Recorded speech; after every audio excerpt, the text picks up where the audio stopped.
Muito bem! E aí, meus amigos, tudo bem? Como os senhores estão? Estamos começando o nosso vídeo de domingo, vídeo que versa sobre mercado financeiro, renda variável, Estados Unidos e um pouquinho do Brasil também.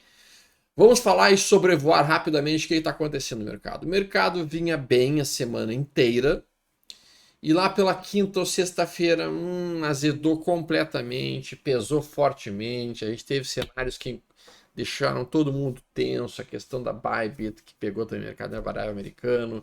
A gente teve a situação do vencimento de índice futuro aqui no Brasil, mais vencimento de opções na sexta-feira. E isso deixou o mercado muito mexido. Foi uma semana difícil, uma semana que passou com complexidade. E a gente fecha a semana com gráficos semanais feios para mercado americano e feios para Brasil. Então, quando a gente coloca aqui, deixa eu botar na tela imediatamente o S&P 500, a gente vê o S&P 500 segue uma tendência de alta, é verdade, né? É indiscutível.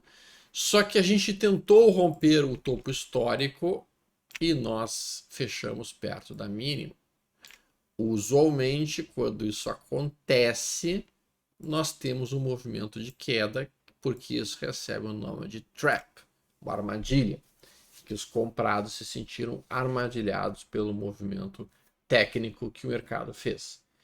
S&P fechou dessa maneira, a gente consegue ver que pesou muito mais na sexta-feira de fato, foi bastante pesado sexta-feira para o S&P 500. Engraçado que o índice futuro aqui, se a gente bota o futuro aqui, ó, na sexta ele não pesou tanto. Ó. Olha como o futuro aqui no Brasil não pesou tanto, enquanto que a S&P na sexta deu uma derretida forte. O próprio QQQ também deu uma derretida forte na sexta-feira e esse padrão que ele fez aqui não é um padrão bom. Entrega o QQQ de volta para essa zona de congestão. Não me surpreenderia que o QQQ voltasse, inclusive para essa zona de suporte mais embaixo, perto de $500.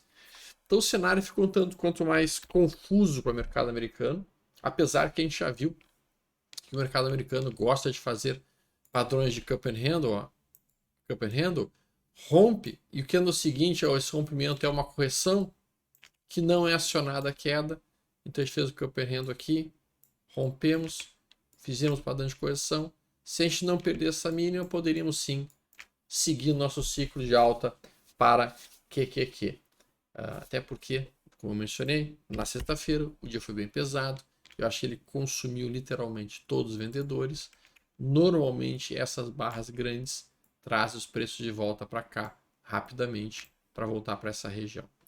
Muito bem. Dito isto, então, olhamos o próprio gráfico semanal, que não ficou bonito, pega o índice futuro aqui Brasil, quando bota o gráfico diário, ele não fechou feio. O gráfico diário do Brasil não está nem sequer feio, sendo bem franco, não está feio não, está bonito. Né? A gente consegue desenhar aqui um canalzinho de alta, daria para desenhar, pegando esses fundos, esses topos. A gente fez 4 dias de recuo, a gente tocou esta região de suporte que aqui está, que é o topo anterior rompido. Metade dessa barra enorme. Então, tecnicamente falando, nós até poderíamos pensar na ruptura de 129,757 em uma movimentação de alta do nosso índice futuro para voltar para 132 mil.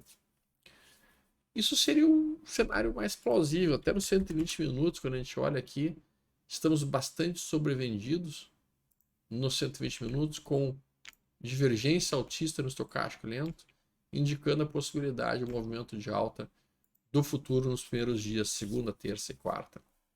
O problema reside nesse gráfico semanal.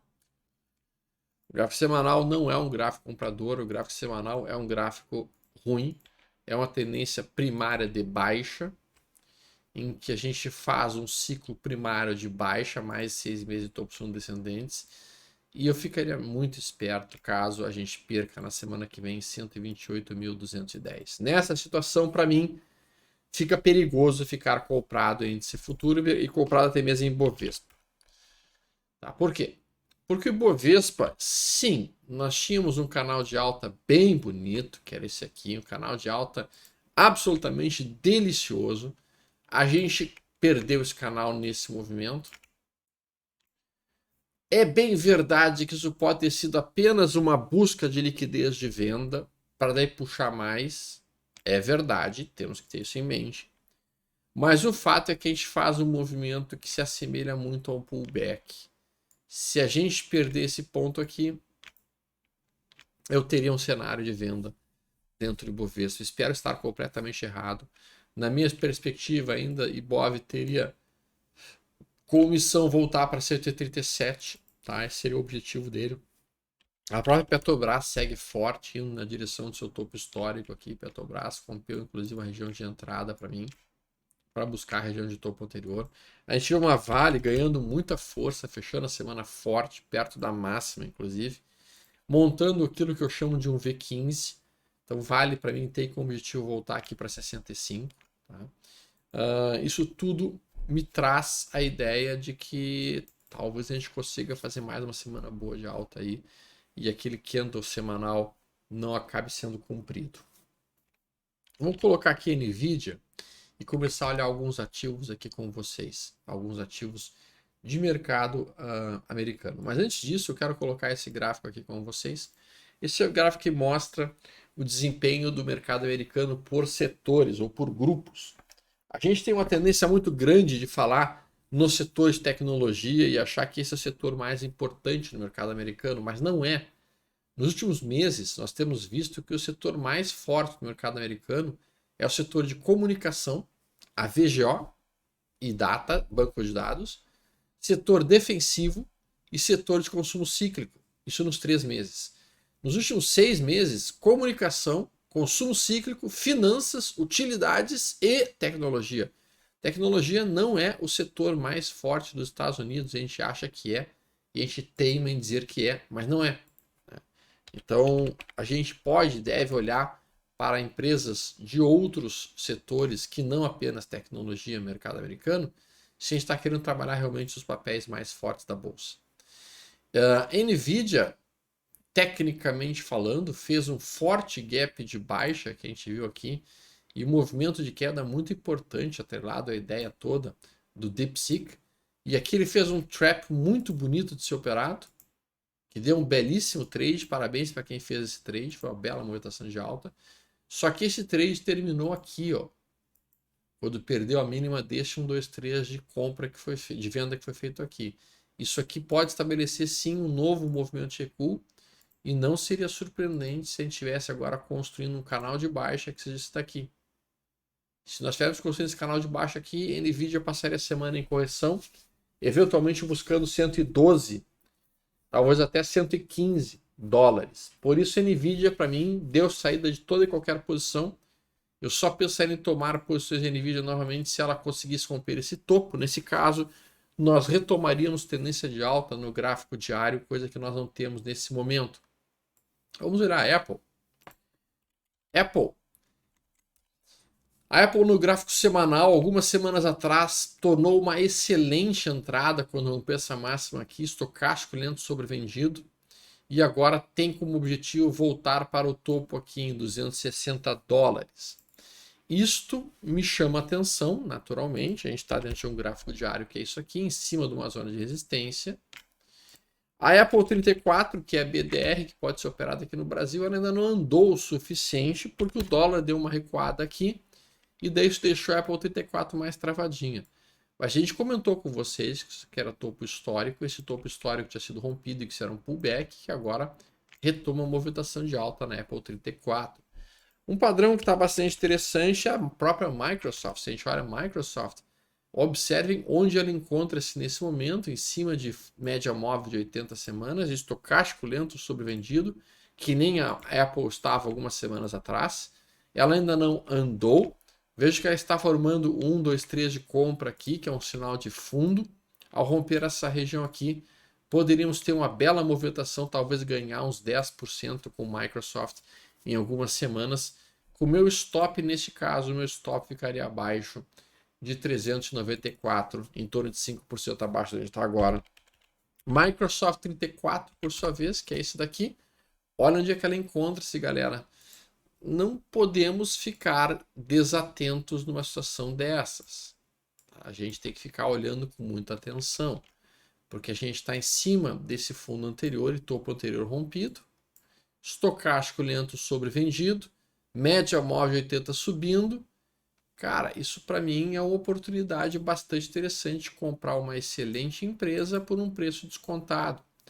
Então eu vou olhar aqui para $100 como um ponto crítico para mim nessa semana. R$ 100, na verdade, que é a Microsoft 34. No gráfico diário, eu esperaria então a formação desse pivô de alta, que seria realmente na altura de R$ 100, 134, para poder iniciar uma recuperação da Microsoft e voltar para 116, o que daria quase 15% em alguns dias aí para gente. Lilly 34. Lilly vem recuperando-se, fez uma boa recuperação, tocando zona de resistência. Gráfico semanal está aqui. É um retângulo, uma base, na verdade, acumulando. Nesse momento eu não consigo fazer nada na Lilly, eu preciso esperar que ela me entregue algum suporte ou alguma coisa nessa situação. Amazon. Amazon toca uma região de suporte, mas eu acho que ela tem espaço para cair mais. Meu objetivo de Amazon no semanal é um recuo até $200.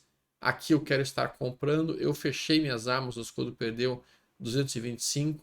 Voltando para 200, eu vou procurar por sinais de entrada ali para poder comprar. No gráfico diário, ela já está bem sobrevendida.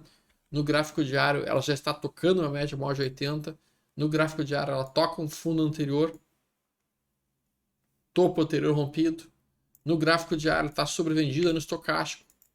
No gráfico diário, ela já está num ponto, sem dúvida, que deveríamos olhar com carinho, talvez até entrar no time frame menor, esperar um pivôzinho de alta no time frame menor aqui, para poder montar uma entrada na Amazon de swing trade, com stop aqui embaixo, com um alvo aqui em cima. Gosto dessa ideia, é uma ideia que faria sentido. FTAI eu consegui sair, uau! Cara, FTAI eu tava meio que preso no ativo, porque eu tava trabalhando com ela sem stop.